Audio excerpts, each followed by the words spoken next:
named Jairus came up, and on seeing him fell at his feet and implored him earnestly, saying, "My little daughter is at the point of death. Please come and lay your hands on her so that she will get well and live." He went off with him, and a large crowd was following him and pressing in on him. A woman who had a hemorrhage for 12 years and had endured much at the hands of many physicians, and had spent all that she had and was not helped at all, but rather had grown worse. After hearing about Jesus, she came up in the crowd behind him and touched his cloak. For she thought, if I just touch his garments, I will get well. Immediately the flow of her blood was dried up, and she felt in her body that she was healed of her affliction. Immediately Jesus, perceiving in himself that the power proceeding from him had gone forth, turned around in the crowd and said, "Who touched my garments?" His disciples said to him, "You see the crowd pressing in on you, and you say, 'Who touched me?'" He looked around to see the woman who had done this. The woman, fearing and trembling, aware of what had happened to her, came and fell down before him and told him the whole truth. And he said to her, "Daughter, your faith has made you well. Go in peace and be healed of your affliction." Father, speak to our hearts today. I thank you that you're a God who heals. And so may our prayer today be, "Heal me, Lord." In Jesus' name, amen. Here in these verses we discover Mark telling us that Jesus had returned home. Capernaum was his hometown. And Mark tells us that as soon as Jesus returns home, he gets out of the boat and a large crowd begins gathering around him. In other words, these people have been waiting for Jesus to show up. And today, as we have gathered in this place, I wonder if the same could be said of us. Are we waiting for Jesus to show up? Those people, they were waiting for Jesus to show up. And I believe as a church, we should be anticipating and waiting for Jesus to show up today and to do what only Jesus can do.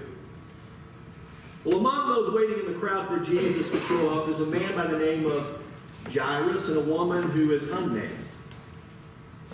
They were two people that were worlds apart. When you think of where they both were in life, they were worlds apart when it came to social and economic status. But here they are in the same spot in life. Jairus, he was a very important synagogue ruler. He was a man who had wealth. His daughter was dying, however. And no amount of wealth was going to save her. It didn't matter how much prestige he had. It didn't matter how much money he had. He recognized that there was nothing that he could do to save his dying daughter. This woman was an unimportant social reject. She had no prestige in that culture. She was a social reject. She didn't have a penny to her name. But what she did, however, have was a costly sickness that she couldn't afford to fix on her own. And so both Jairus and this woman had a need. It was a need that only Jesus had the power to meet. And that is why these two people who were worlds apart when it came to their social status and their economic status, it is their need that brought them together. It is why they found themselves near one another. Let me just make a quick application, if I might. Nothing has changed from then to now. Today, just like in that day. People can be worlds apart in social and economic status, but they still have something in common. Needs that only Jesus has the power to meet. And that is why today, all around this nation and world and places such as this, you will find people of different social and economic status gathered near one another. Here's the truth today. We all need Jesus.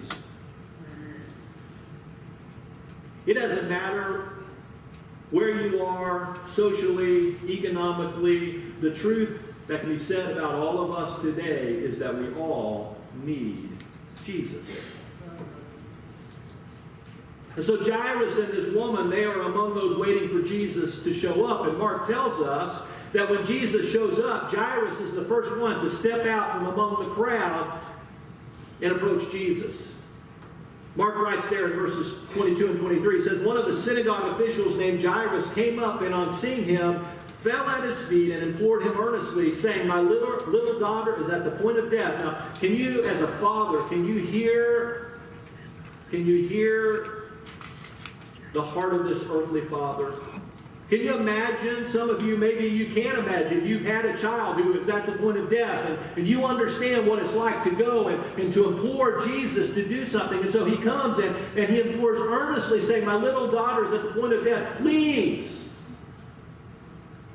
come and lay your hands on her so that she will get well and live. And Jesus, he responds to this daddy's plea.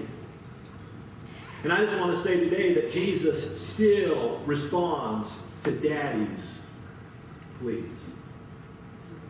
If you have a child today that is in need of anything, I want you to know that you can go to Jesus and you can implore him to touch your child. And I want to say something today. Jesus responds to your plea. In verse 24, Mark simply says, and he went on with him. I love that. Jesus says, okay, I'll go with you.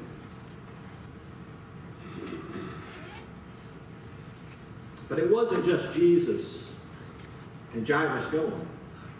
The whole crowd was going to go too. Verse 24 says, a large crowd was following him and pressing in on him. Picture walking through the Battlefield Mall on Christmas Eve or going down to Silver Dollar City during the Christmas time, and you will get a picture of what was going on here. Minus, of course, the Starbucks and the Build-A-Bear and the candy store.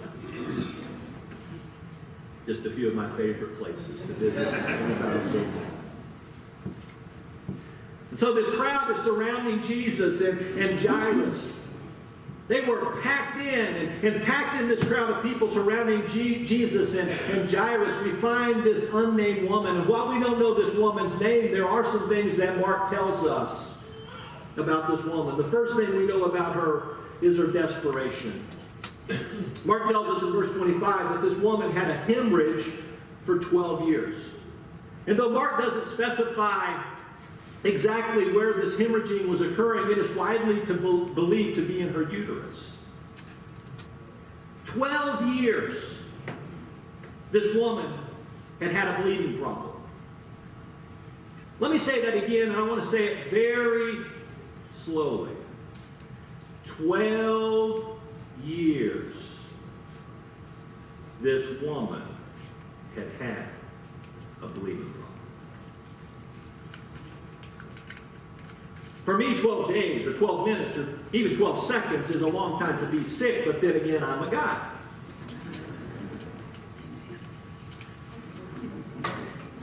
I can't imagine being sick for 12 years. That is 4,380 days. That is 105,120 hours. That is a long time to be sick. And some of you can relate. Some of you have been dealing with a sickness for 12 years or longer. You know what it's like to have 4,380 days of physical pain. You know what it's like to pay doctor after doctor after doctor and not get any better. That was this woman.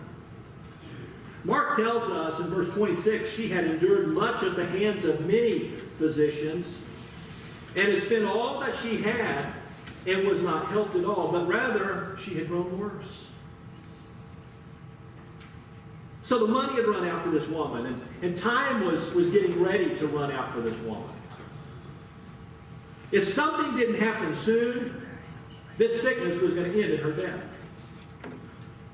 And so this woman was in desperation. And again, some of you, you're here and you understand that kind of desperation. You've been there. You're currently living that. That was this woman. And so that's the first thing we know about her, her desperation. But the second thing we know about this woman is her determination. Her money had run out. Her time was about to run out. All her human options had run out. There was nothing more that man could do for her, but she knew there was one who could still do something for her, Jesus. Maybe she had heard the story of the paralytic being healed by Jesus. After he was lowered through the roof by his friends. That story is found in Mark chapter 2, and it happened in Capernaum. And so maybe she had heard the story about this paralytic who had been healed. Maybe she had been there that day and had seen it for herself. Maybe she had tried to get to Jesus that day, but couldn't because of the crowd that was packed in around the house. I don't know. All I know is that this woman believed Jesus could heal her, and she was determined to reach him with an outstretched hand. Mark writes in verses 27 and 28, after hearing about Jesus, she came up in the crowd behind him. She touched his cloak, for she thought, if I just touch his garments, I will get well. Now, I don't know where this woman was in the crowd when Jesus began walking toward Jairus' home. Mark doesn't tell us. Mark doesn't tell us if she was on the front row of the crowd, or she was in the middle of the crowd, or she was near the back of the crowd. Mark doesn't tell us that.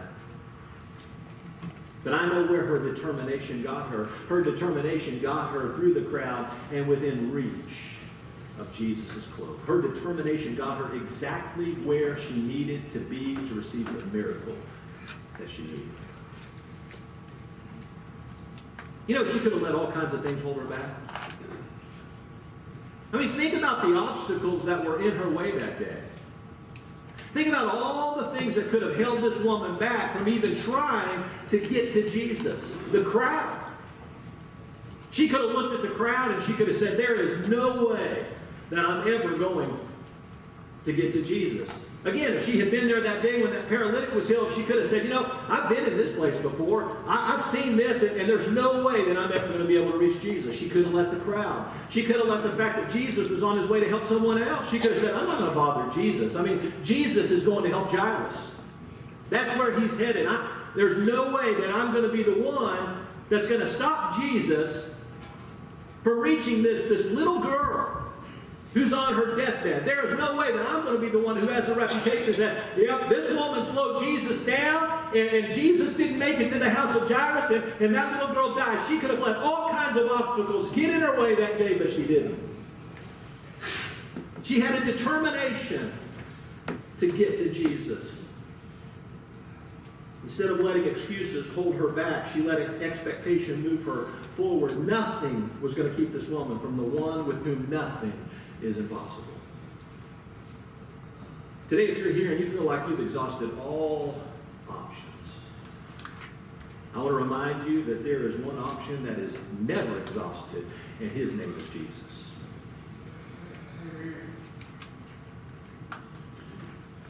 Jesus is never exhausted.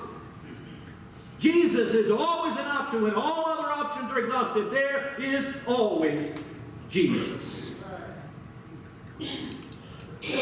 Listen, we thank God for doctors. I have a great doctor. I thank God for him. God has used him in my life. I thank God for medicine. I take medicine. Anybody else here take medicine when you're sick? Praise God for medicine. And so we thank God for doctors. We thank God for nurses. We thank God for medicine. But where doctors and medicine are limited, Jesus isn't. Luke 1:37 says, for nothing is impossible with God. Do you realize that there are some things that only Jesus can do for us? There are some things only Jesus can do. That no human can do for us. And so I don't know where you began this day in the crowd. But I know where you need to be determined to get to. Like this woman, you need to be determined to get within arm reach of the one who has the power to give you exactly what you need, Jesus. And don't let anything hold you back. Don't look around and say, well, there's this, and there's this, and there's this. No, don't let anything hold you back. Be determined today that you're going to get to the one who can give you exactly what you need. And so we know this woman was in desperation. We know this woman had determination, but the third thing we know about her is her demonstration. This woman believed all she needed to do to get healed was to get close enough to Jesus. Get this, and just touch his clothes. Look again at verse 28. For she thought, if I just touch his garments. Doesn't say anything about touching Jesus' his hands or his feet or any other part. He says, if I can just touch his clothes. She says, I will get well. Talk about a demonstration of faith. This woman believed simply touching the clothes Jesus was wearing would release the power of God to heal her. Now, there are some who believe that this woman's faith was weak and that her touching Jesus' clothes was done out of superstition. But I just don't see it that way. I think this woman's faith was strong and that her touching of Jesus' clothes was done out of her belief in Jesus' superpower. Jesus is the Almighty. And nothing is too difficult for him. Verse 23, we discover Jairus believed that if Jesus would just come and touch his daughter. Remember? Look again there at verse 23. Jairus, he believed, Jesus, if you'll just come and you'll just touch my daughter, she'll be healed. Here, we find this woman believed that if she could just touch Jesus, she would be healed. So one, you have Jesus touching the person. The other, you have the person touching Jesus. Both are demonstrations of faith, and both reveal the power for healing comes from Jesus. And let me just add this. If we think Jesus is concerned with methodology, we need to rethink that. I mean, here we find Jesus healing two people by two different methods. One he touched, the other touched him. Jesus is not concerned with methodology. Jesus is concerned with his power being released to those in need of physical, emotional, and spiritual healing. He is more concerned about our faith because, according to Hebrews 11:6, without faith it's impossible to what? That's right. You can't please God without faith. So this woman, she had faith to believe if she simply touched Jesus' clothes, she would be healed. And so she reaches out and she touches Jesus' clothes. And verse 29 says, immediately. I love that. Immediately, the flow of her blood was dried up and she felt in her body that she was healed of her affliction. As soon as this woman touched the clothes of Jesus, she knew the power of Jesus had touched her. The power of Jesus flowed to her, and as a result, her blood stopped flowing. Her hemorrhage was healed. She knew the power of Jesus had flowed to her, and Jesus knew it too. Mark writes in verse 30, immediately Jesus, perceiving himself that the power proceeding from him had gone forth, turned around in the crowd and said, who touched my garments? This woman knew. Immediately she knew that Jesus had touched her. At Baptist Hill a couple of weeks ago, I had an opportunity to visit with somebody who had cancer. Had cancer. Not has cancer, had cancer. This woman shared with Brian and I that she remembers laying in the hospital, and she says, this might sound weird, but she said, I believe that Jesus came and touched me. She said, I can't describe it, but she said, I felt something start at the top of my head, go all the way through my body, go out to my feet, and she said, when they looked, cancer was gone. You know what? She believed Jesus touched her. Who am I to argue with that woman?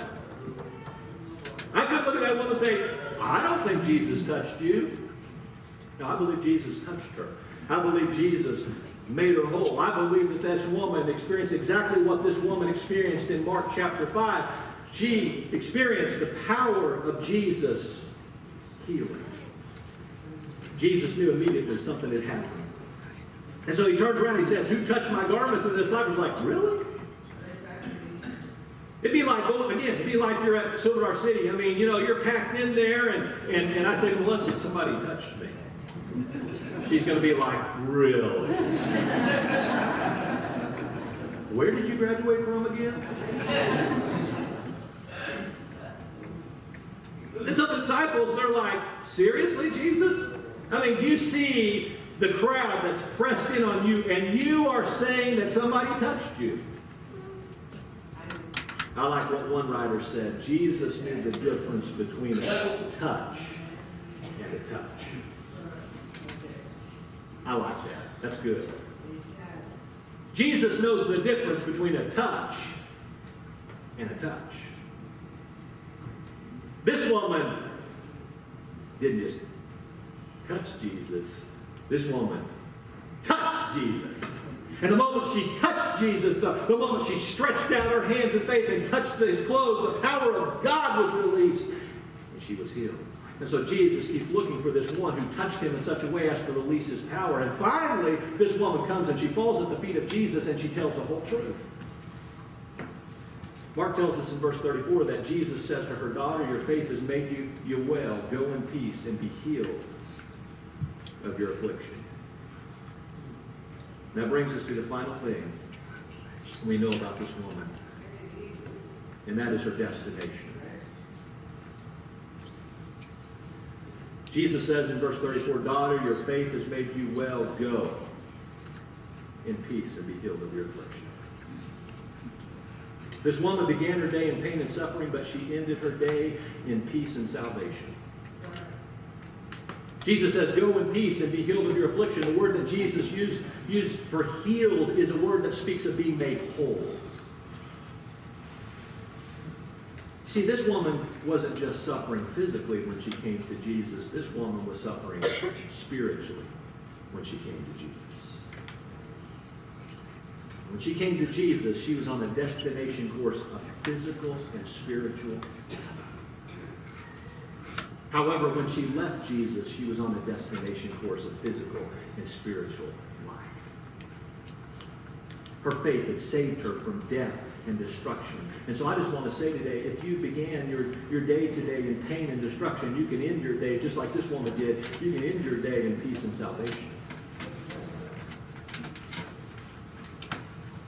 You might think your greatest need today is your physical suffering, but it's not.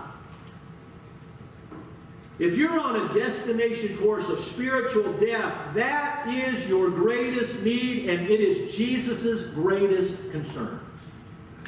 You see that over and over again in the New Testament. People will come to Jesus with a physical problem, and Jesus always deals with the spiritual problem first, because that is the greatest need of any person.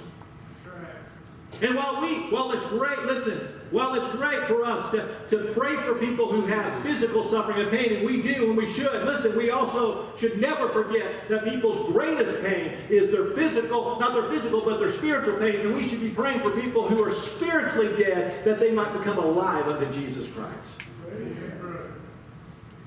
Our prayer list should be filled with people that we know who are spiritually dying.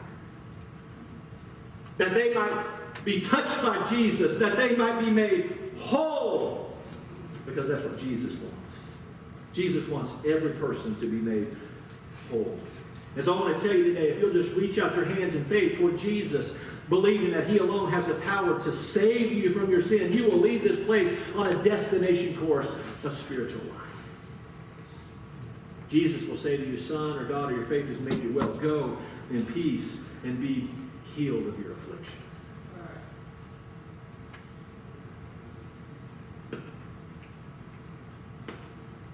Now, for just a moment, I want to speak to those of you that came to this place in physical suffering. You've been to doctor after doctor. Yeah. You've not gotten any better. You're out of human options, but you're not out of options. You're not out of options. There's always Jesus.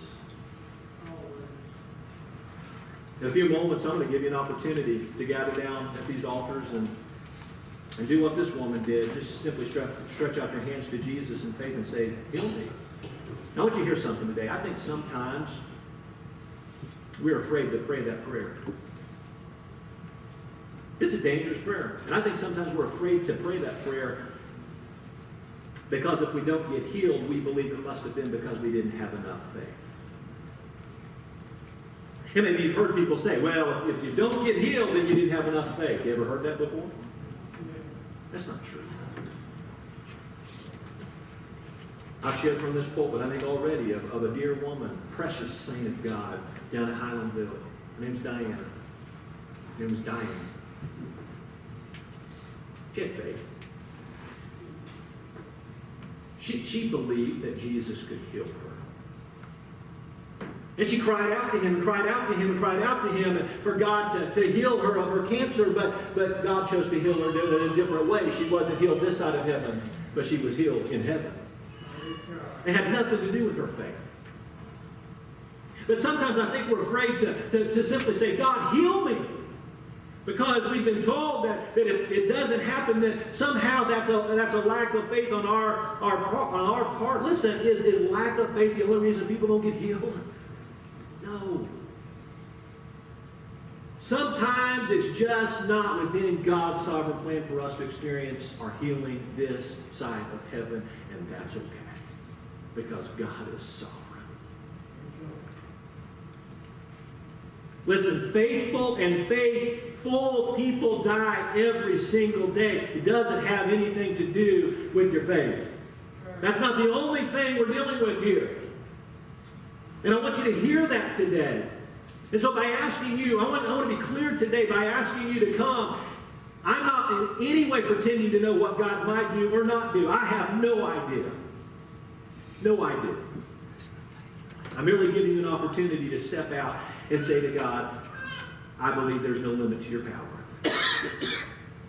Numbers 11:23, the Lord asked Moses, is the Lord's power limited? How would you answer that question? If God said to you, is my power limited, what would you say to him? No, it's not.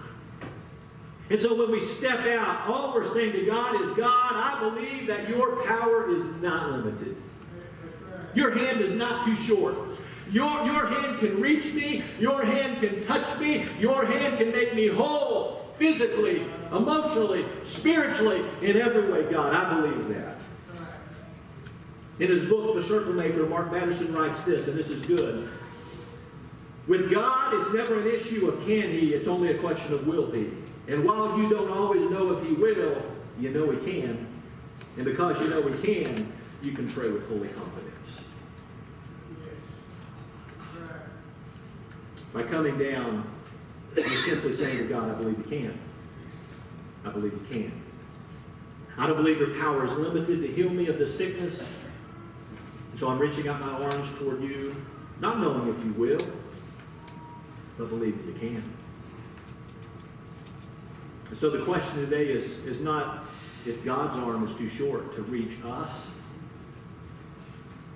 but if our arm is too short to reach out to him.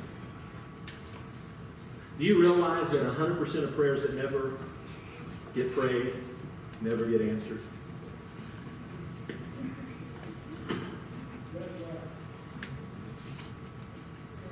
It never hurts to pray. Never hurts to say, God, touch me. While on others you are calling, don't pass me by. And listen, again, it has nothing to do with your faith today. If he chooses not to touch you today and totally heal you of whatever you're going through, whether it be physical, emotional, spiritual, I know he's going to hear you spiritual. I know that. But physical and emotional, God will always heal you spiritually, okay? But those other two, this side of heaven, he may choose not to. But do you know that he can? Do you know that he can? Do you believe that he can? Man, as I was reading over this message, and I promise I'm closing. I know the hour's getting late. All I could think about was that song, "You Touched Me." I had a praise service back in my office this morning. Before I ever got in here, I was already praising the Lord that He touched me one day, that He made me whole. Is there anybody else out there who can testify that Jesus touched you one day? Do you know the words of that song? Oh, sing it with me. Sing it with me. Yeah. Shackled by a heavy burden, leave the road of fear and shame. Then the hand of Jesus touched me, and now I am no longer the same. He touched me, oh, He touched me, and oh, the joy that floods my soul. Something happened, and now I know He touched me and made me whole.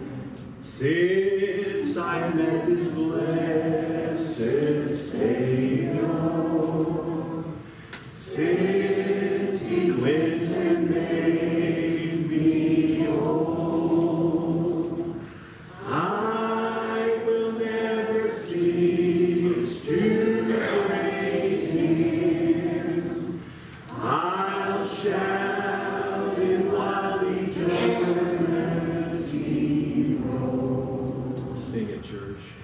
He touched me. Oh, He touched me. And oh, the joy that floods my soul.